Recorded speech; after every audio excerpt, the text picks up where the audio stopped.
Elasticity of demand.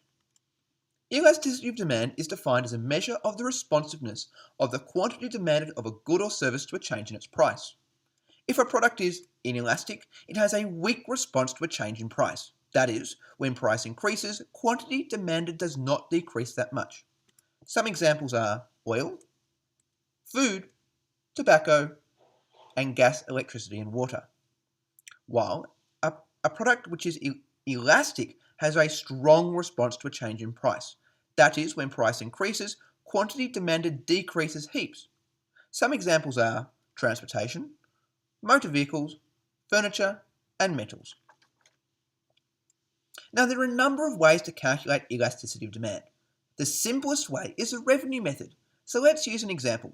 Why not bananas? We have our market demand schedule for bananas and the demand curve. What we do is we calculate the revenue at each price point. That is, multiply the price by the quantity.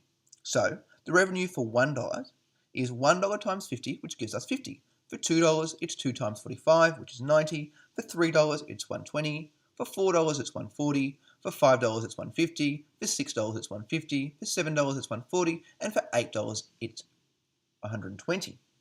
So, what we do is look at the change in revenue between prices. And there's a simple rule. If price increases and revenue increases, it's inelastic. That is a weak response to a change in price. If price increases and revenue decreases, it's elastic. It means a strong response to a change in price. And if price increases and revenue stays the same, it's unit elastic. So, between $1 and $2, our revenue increases from 50 to 90.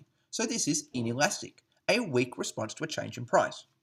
Between $2 and $3, it goes from 90 to 120, so it's inelastic again. Between $3 and $4, once again, the revenue increases, and between $4 and $5, it continues to increase. So this is all inelastic. Then, between $5 and $6, the revenue stays the same, so it's unit elastic. But then, between $6 and $7, our revenue decreases and our price increases, so it's elastic, a strong response to a change in price. And between $7 and $8, it's also elastic. Now, let's look at our demand curve. It's a 45-degree curve, and along this one curve, it changes between inelastic, unit elastic, and elastic. So the slope of the curve cannot show the elasticity of demand as evident in our example. Now, there are two extremes of elasticity of demand.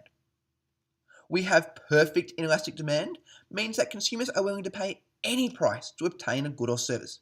This is a theoretical situation, and no such product exists. However, the closest product that could apply to this are life-saving drugs, i.e. people can't live without it and are willing to pay at any price.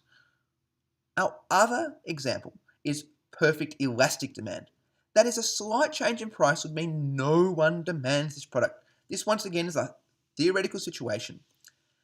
However, something which is close would be something where there's lots of competitive markets. Okay? Now, the factors which affect elasticity of demand. There are a number of factors. Our first is necessities and luxuries. Necessities for daily life, e.g. milk and bread, are relatively inelastic. Why? Because you have to eat to live, regardless of price. While luxuries, e.g. eating out, are generally elastic. You can live without these. Existence of close substitutes. Those products which have close substitutes are generally elastic. For example, when I fly from Sydney to Melbourne, if Qantas is expensive, I'll just fly with Virgin. There are substitutes. While those products with no close substitutes, e.g. water, are inelastic. There is no substitute for water. Proportion of income spent on the good. If a packet of gum doubles, that is from $1 to $2, I don't care. I'll still buy it. But if a Volkswagen Golf doubles, that is from $25,000 to $50,000, I can't afford that. So the higher proportion the good or service is to income, the more elastic it is. And the length of time since a price change. Time is also important. The greater lapse of time, the higher elastic of demand, because it takes time to adjust. On the other hand is elasticity of supply. The elasticity of supply refers to the responsiveness of the quantity supplied due to changes in the price of a good or service.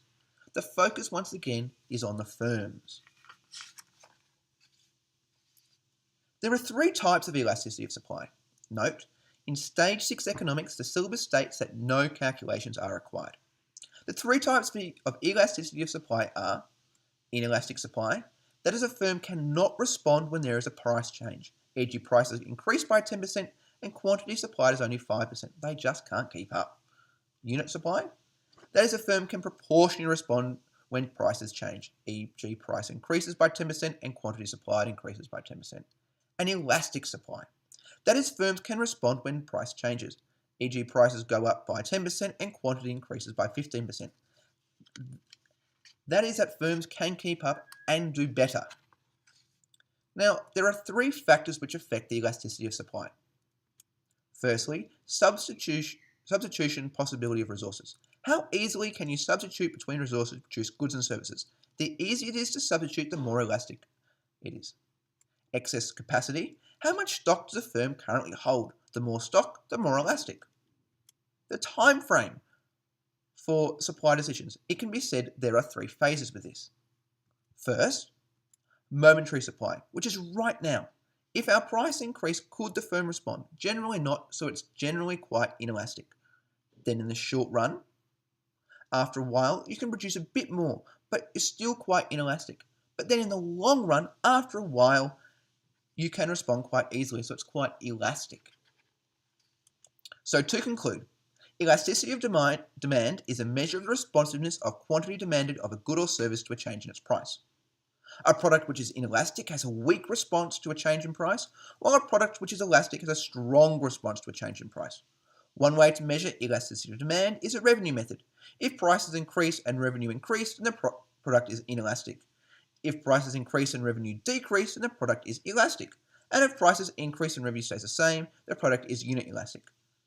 Now remember, the demand curve cannot be used as a measure of elasticity. The factors affecting elasticity of demand are necessities and luxuries, existence of close substitutes, proportion of income spent on the good, and the length of time since a price change. While elasticity of supply is responsiveness of quantities supplied to a change in the price of the good or service. There are three types. There is inelastic supply, that is, firms cannot respond to a change in price. Unit supply, firms can proportionally respond to a change in price. And elastic supply, that is, firms can respond to a change in price. And there are three factors. We've got the substitution, we've got time frame, and we've got excess stock.